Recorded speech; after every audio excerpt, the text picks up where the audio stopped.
আৰু যুৱক যুৱতীসকল সকলোকে মই মোৰ আন্তৰিক অভিনন্দন আৰু নতুন বছৰৰ শুভেচ্ছা জনাইছোঁ। মই ইয়াতে বেছি ক'ব লগা নাই, কিয়নো ইয়াতে সময়ৰ বহুত নাটনি হৈছে। মই অনলি দুটা তিনিটামান বাক্য ক'বলৈ যাম। সেইটো চবতকৈ important and most powerful thing for human being for social development. This is education. Without education আমি জীৱনত একোৱেই কৰিব নোৱাৰিম। এডুকেশ্যন এনেকুৱা এটা ইনষ্ট্ৰুমেণ্ট যিয়ে আমাক এই সমাজৰ পৰা আন্ধাৰ গুচাই দিয়ে।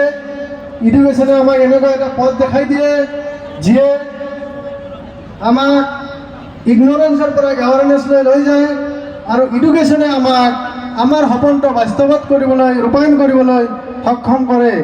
গতিকে আমি সকলোৱে আৰু অভিভাৱকসকলে স্পেচিয়েলি কেয়াৰ ল'ব লাগে যাতে আমাৰ ল'ৰা ছোৱালীবিলাকে ভালকৈ পঢ়া শুনা কৰে, স্পেচিয়েলি ফৰ গাৰ্লছ এডুকেশ্যন।